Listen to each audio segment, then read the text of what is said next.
عمران خان کے ساتھ کیا ہو رہا ہے؟ پاکستان تحریک انصاف کا مستقبل کیا ہے؟ 104 کے قریب اراکین چھوڑ کے جا رہے ہیں. روزانہ آپ کو خبریں ملتی ہیں. اگلے 3 ہفتے کے اندر میری خبر یہ ہے کہ 80 کے قریب اراکین مختلف اپنے جو ایسوسیشنز ان کو توڑ کے پی ٹی آئی کو چلے جائیں گے.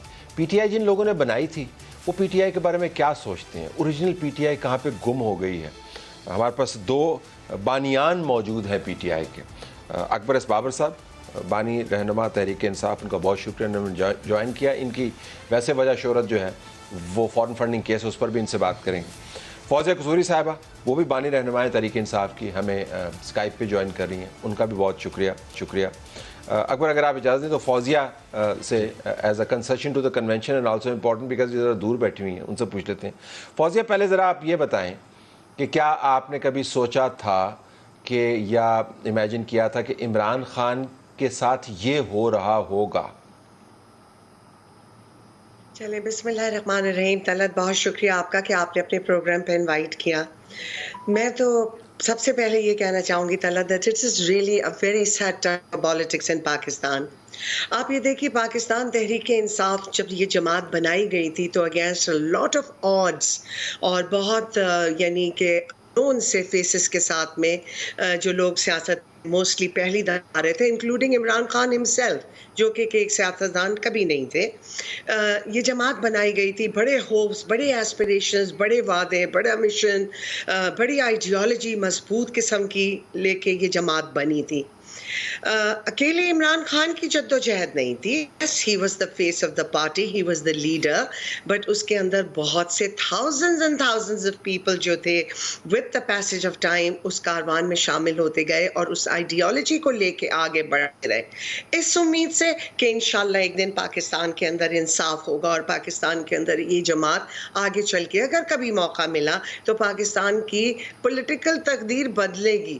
تھوڑی سی ایسے حکومت میں آئے گی وہ جماعت جو کہ actually for the people of Pakistan ان کے بینیفٹ کے لیے کام کرے گی. Unfortunately, it did not happen. It really makes me very sad, Talat, when I think about all the struggle, all the times, all the difficult that so many of us through the years. یہ تو بعد میں plate forms اور videos. تو کیا آپ عمران خان کے ساتھ جو ہو رہا ہے, پارٹی کا دکھ تو ہم سمجھتے ہیں, اس پہ آئیں گے, لیکن جو عمران خان کے ساتھ ہو رہا ہے اس پر بھی آپ کا دل دکھی ہے؟ دیکھیں Talat, I'll be very honest with you. میں نے ہمیشہ عمران خان کو ایک اپنا لیڈر مانا اور ان کو بھائی سمجھا اور بلیو کیا ان کی بات پہ. انہوں نے بہت زبردست بیٹریل کیا, صرف میرا نہیں, ہزاروں ورکرز کا, صرف ورکرز کا نہیں, پورے پاکستان کی قوم کا. One cannot feel sorry for him because it should never have been about him. It never was about him. Talat, I'm being very honest to you. It was always about a change in Pakistan. At least that's the way people like myself looked at it. ہم ان کو leader مانتے ہیں. Ideology پہ ابھی ہم آئیں گے. ذرا میں اکبر سے بھی یہی بات پوچھ لیتا ہوں کہ پارٹی کے معاملات بھی ہم ٹیک اپ کریں گے, لیکن 1 سال پہلے یا اس سے پہلے جب ہماری آپس میں بات چیت ہوتی تھی, کیا کبھی آپ نے سوچا تھا کہ یہاں پر حالات پہنچ جائیں گے جہاں پر عمران خان اس وقت کھڑے ہیں؟ بسم اللہ الرحمن الرحیم. ٹائمنگ کا تو مجھے اندازہ نہیں تھا, لیکن یہ یقین تھا کہ یہ جو قوم کے ساتھ دھوکہ ہو رہا ہے اور دھوکہ ہونے جا رہا تھا, اور جس طرح ایک ٹوٹلی کنکاکٹڈ قسم کا ایک بیانیہ بنایا گیا, کیونکہ آپ کو موقع ملا اپنے نظریے پہ عمل کرنے کا, اپنی ورتھ شو کرنے کا, اس سوسائٹی کو ہیلپ کرنے کا, تو وہ چونکہ نہیں ہو سکا. اور اس کے بعد جس طرح جو 8 سال 9 سال میں نے فارن فنڈنگ پہ اسٹرگل کیا, and the real face also came out there also, جس تمام چیزیں ایکسپوز کی آپ نے ڈاکومنٹس کے ذریعے بتایا, اور اس نے لکھ کے دیا کہ I am not answerable to an ordinary citizen high court میں. تو وہ تمام جب حقائق سامنے آئے اور جس بے دردی سے آئے, ہی اسٹارٹ فلانٹنگ اٹ, اور تو یہ دن آنا تھا. اب وہ کیسے آیا اور کس ٹائمنگ پہ آیا یہ تو ظاہر ہے, لیکن میں سمجھتا ہوں کہ اس کے پیچھے تھوڑا سا میں آپ کو 1-2 انسیڈنٹس بھی بتاتا ہوں کہ دیکھیے یہ انسان کا ایک قانون ہے, 1973 کا آئین انسان کا قانون ہے, اس کے نیچے بڑے لاز ہیں, اس کے نیچے رولز ریگولیشنز ہیں. ہم لوگ اس کو نہیں امپلیمنٹ کر سکے. ہم وی فیلڈ ایز اے سوسائٹی کہ ہم اپنے ملک میں قانون نافذ کریں. اور یہاں آئین کو مقدس تو کہتے ہیں لیکن آئین کو نافذ نہیں کرتے. آئین کے ٹھیکیدار بہت بن گئے ہیں, you know they are contractors. اسی لیے تو جس ملک میں آئین نافذ ہوتا ہے وہاں پہ امن ہوتا ہے, وہاں پہ روزگار لوگوں کو ملتا ہے, وہاں لوگوں کی عزت محفوظ ہوتی ہے, وہاں پہ وہ ملک اسٹیبلٹی میں ہوتا ہے. تو جس ملک میں انصاف ہو وہاں انتشار نہیں ہوتا. ہمارے ملک تو اس لیے, لیکن اس پہ ایک اور ایسپیکٹ تھا جو آپ کو سمجھنا پڑے گا. ارلی ڈیز 1996 کی میں بات کر رہا ہوں, you know when Imran first time, کیونکہ میں اسلام آباد بیس تھا تو مجھے انہوں نے پریزیڈنٹ بلوچستان لگا دیا. سو آئی ٹو بیکاز میری ساری لینیج وہاں کی ہے. تو جب میں کوئٹہ میں اس کو پہلی دفعہ بلایا, دس از December 96, ابھی میں نے بنیاد رکھی ہے, چند لوگ آئے ہیں. سو there were few people who were, یہ بڑی انٹرسٹنگ ہے, there were few people who were not sort of meeting the criteria that I thought they should. تو میں نے عمران کو بتایا, میں نے کہا یہ فلانے لوگ ذرا وہ ہے. تو he said, Akbar, and this is classic, vintage, Akbar, don't worry about them. Think about your success. Use them for your success. کہتا ہے تجھے پتہ نہیں ہے اکبر, میں نے کرکٹ میں کن کن لوگوں سے ڈیل کیا. پھر اس نے ورلڈ کپ کا ذکر کیا اور پھر اس نے 2 ایسے پلیئرز کا نام لیا جو میں نہیں لوں گا کیونکہ میں دل ازاری نہیں کرنا چاہتا. ایک لیجنڈ ہے. کہتے ہیں تمہیں اندازہ نہیں ہے کہ وہ کتنے کیسے لوگ تھے, میں نے ان کو اپنی سکسیس کے لیے یوز کیا. اور وہ اس کے بعد And that is what, you see his words, کہتا ہے I use them for my success. So here is the difference. National glory versus personal glory. He was always after personal glory. Fauzia, اگر میں آپ سے پوچھ پاؤں, بہت سارے معاملات ہیں جس میں پارٹی کا اپنا نظریہ بھی ہے, لیکن پارٹی کے ساتھ جو لوگ کمیٹڈ تھے انہوں نے اپنی جیبوں سے بھی پیسے دیے. فارن فنڈنگ کیس جو ہے کلاسک کیس ہے. احتساب سیاسی تو ہوتا رہے گا, لیکن عمران خان کے نیچے جو جماعت کے معاشی معاملات, فائنینشیل معاملات ہیں, وہ بڑے عجیب و غریب قسم کے ہیں. میں ذرا آپ کے توسط جاننا چاہوں گا کہ سیاسی احتساب تو ہوتا رہے گا, زیادتی احتساب بھی ہوتا رہے گا, لیکن جو لوگ اپنی جیبوں کو کاٹ کے پیسے دیتے رہے ہیں, آپ کے خیال میں اس کی بھی کوئی پوچھ پرتیت ہونی چاہیے؟ فارن فنڈنگ کے علاوہ اس کے اوپر بھی بات کریں گے. گو ہیڈ. دیکھیں طلعت, میں جو ابھی کہہ رہے تھے, اکبر کہہ رہے تھے, اکبر بابر صاحب, اور آپ نے بھی اس کی طرف اشارہ کیا.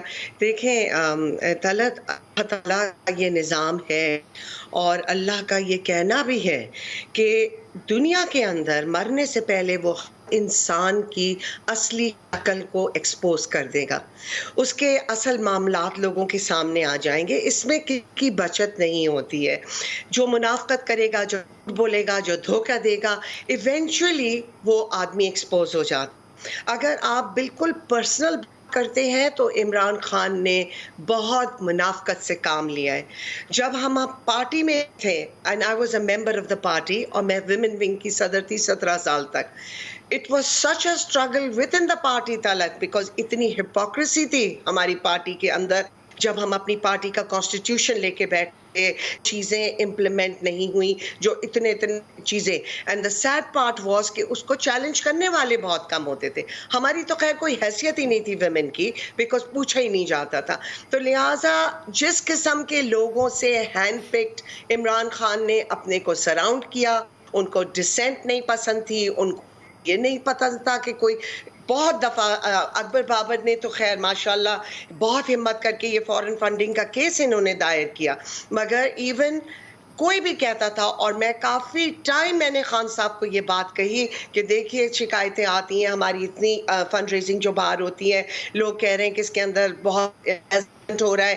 جو لوگ فائنانسز ہینڈل کرتے تھے پارٹی کے, سیف اللہ نیازی, عامر کیانی, اظہر طارق, ڈاکٹر عارف الوی, کبھی ان لوگوں کو پوچھا گیا؟ خان صاحب کبھی نہیں پوچھتے تھے. It was always ignored, it was always push side کہ نہیں یہ کوئی ضروری نہیں ہے, یہ غلط ہے, یہ غلط فہمی ہے. آج آپ یہ دیکھیے, those are the people who have jumped off the wagon جو عمران خان کی چل رہی تھی. they are the first people جنہوں نے کہا کہ ہم الگ ہو رہے ہیں, سوائے الوی صاحب کے, وہ تو اپنا ٹائم لے کے ہی نکلیں گے. الوی صاحب بھی آج جس طریقے سے انہوں نے وہ قانون کے اوپر سائن کیا, اس سے لگتا ہے کہ وہ بھی بس الگ ہو ہی گئے. عمران خان نے اپنے ساتھ جو کیا سو کیا, پارٹی کے ساتھ بھی بہت برا کیا, لوگوں کے پیسوں کے ساتھ بھی بڑا برا کیا. فارن فنڈنگ کدھر گیا کیس ہوا؟ پھر اب تو بالکل خاموشی ہے اس کے اوپر. نہیں, وہ زندہ ہے, اگرچہ عمران خان کہہ دیتا ہے کہ وہ کیس ختم ہو گیا ہے اور پھر اس کی پیشی ہو جاتی ہے. 2 اگست 2022 کو اس پہ ایک تفصیلی فیصلہ آ گیا 70 صفحوں کا، جس میں وہ تمام غیر قانونی جو فنڈنگ ہوئی تھی اور جن ذرائع سے ہوئی تھی اور جو میں سارے الزامات دیتا تھا، یعنی اکاؤنٹس کو کنسیل کیا گیا، فارنرز نے فنڈنگ کی، انڈینز نے فنڈنگ کی وغیرہ وغیرہ، وہ تمام الزامات ثابت ہو گئے. اور پھر انہوں نے اس کو اپیل کیا ان دا ہائی کورٹ، تو لارجر بینچ ایک بنا چیف جسٹس کی سربراہی میں، تو وہ ان کی اپیل جو تھی وہ ڈسمس ہو گئی. اس میں بھی الیکشن کمیشن نے کہا کہ we made a final decision, show cause ایک ریکوائرمنٹ ہے، تو وہ ایک آخری موقع ہے، تو شو کاز کو وہ ڈیلے کرتے جا رہے ہیں. لاسٹ ہیئرنگ ابھی شاید 31 مئی کو پھر ہیئرنگ ہوگی، but rest assured it will spring up with full fury because the decision has been made, the verdict has been announced. ابھی ان کو ایک ٹیکنیکلٹی پہ موقع دیے جا رہے ہیں اینڈ وہ جو ہی ختم کرتے ہیں، جب بھی ختم کرتے ہیں تو فائنل ورڈکٹ ول بھی. اگر آپ نے ویورز کو یہ بتانا ہو بالکل مختصراً کہ ابھی تک کیا کیا چیزیں ثابت ہو گئی ہیں بیانڈ اینی ڈاؤٹ، وہ کیا کیا چیزیں ہیں فارن فنڈنگ میں؟ اس میں یہ ہے کہ انہوں نے 2 کمپنیاں امریکہ میں رجسٹر کی، اسے $3 ملین جو تھے وہ غیر قانونی طور پہ آئے. برطانیہ سے کوئی تقریباً $8 لاکھ £792,000 ایک اور کمپنی کے ذریعے آئے. ووٹن کرکٹ آف شور کمپنی جو عارف نقوی کی تھی، اس کے ذریعے $2.1 ملین ٹوٹلی انلیگلی آئے. دبئی سے پیسہ آیا. اس طرح individuals, Indians and others identify ہوئے جنہوں نے اس کی فنڈنگ کی. قانون کیا کہتا ہے؟ قانون کہتا ہے کہ کوئی فارنر کسی سیاسی جماعت کی فنڈنگ نہیں، اگر وہ کرتا ہے تو وہ فورن ایڈڈ پارٹی ہو جاتا ہے. یہ تو الگ بات ہے کہ پاکستانی کمپنی بھی نہیں کر سکتی، لیکن وہ پھر پروہیبٹڈ فنڈنگ میں آتے ہیں. ملینز آف ڈالرز گئے کدھر؟ اصل میں کیس کی چونکہ نوعیت تھی سورس آف فنڈنگ پہ کہ کیا غیر قانونی فنڈنگ کدھر گئے کہ جو آپ کے سامنے نتیجے نکلے، جس طرح لوگوں نے دیکھے نا، وہ تو پھر جب ایک پارٹی اکاؤنٹیبل ہی نہیں ہے. 40 لاکھ کے 2 کیش چیک صرف عمران خان نے خود سائن کیے جو ان اکاؤنٹ سے جو پی ٹی آئی کے اکاؤنٹ تھے. اب آپ پوچھیں کہ وہ کہاں گئے؟ 40 لاکھ پاؤنڈز کے، 40 لاکھ روپے 2 چیک، ٹھیک ہے، 40 لاکھ. اسی طرح بہت سارے اور ہیں، بہت سارے لوگوں کو پیسے گئے ہیں.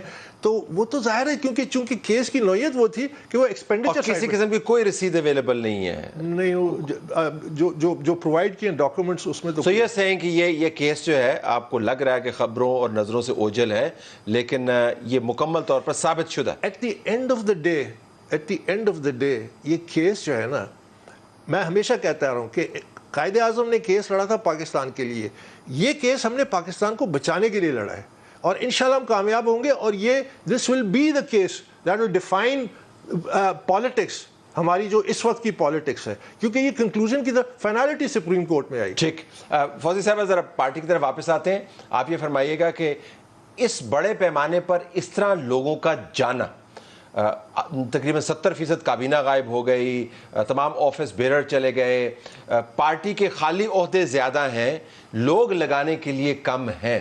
اور یہ وہ جماعت تھی جو کہتی ہوتی تھی کہ دوسری جماعتوں کے پاس تو لوگ نہیں ہوں گے، ہمیں ایک ٹکٹ کے اوپر 10 لوگوں کے درمیان فیصلے کرنے ہوں گے. What do you think is happening? یہ لوگ کیوں چھوڑ کے جا رہے ہیں؟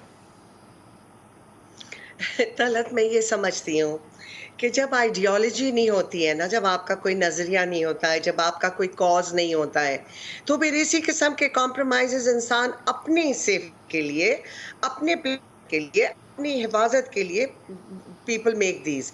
کوئی نئی بات تو نہیں ہے. ساری زندگی کے اندر ہسٹوریکلی پالیٹیشنز جو ہوتے ہیں، جو پبلک لیڈرز ہوتے ہیں، ان کو there comes times in their lives where they have to make sacrifices because they stand for their cause. مگر جب آپ کی پارٹی کا لیڈر ہی یو ٹرن میں بلیو کرتا ہے اور وہ سمجھتا ہے کہ بہترین لیڈرشپ یو ٹرنز ہیں، جو کہ میں ایک پروگرام سن کسی اینکر کا کہ وہ کہہ رہے تھے دس از بیونڈ یو ٹرنز، یہ تو راؤنڈ اباؤٹ کر رہے ہوتے ہیں عمران خان صاحب. تو جب یہ چیزیں ہیں تو پھر کیا ضرورت ہے 2 دن ان لوگوں سے جیل میں نہیں کٹتے کٹے ان سے کہ ان کے لیڈر کو 1-2 گھنٹے جیل کے برے لگتے. ایک دن وہ جیل گئے عمران خان صاحب تو انہوں نے پورے ملک میں آگ لگا دی. پھر باتیں وہ اتنی بڑی بڑی کرتے تھے نیلسن منڈیلا کی، دیکھیں تو ان لوگوں کی کیا قربانیاں تھیں، کتنے کتنے سال انہوں نے انکارسریشن میں گزارے ہیں because they believed in some thing. جب آپ کی کوئی آئیڈیالوجی نہیں ہوتی ہے تو پھر آپ سے وہ تکلیف نہیں سہی جاتی ہے. یہ کون سا انقلاب تھا جو یہ لوگ لانے والے؟ There was no inqilab. It was always about their positions. It was always about pleasing Imran. And it was never about standing up for the ideology of PTI.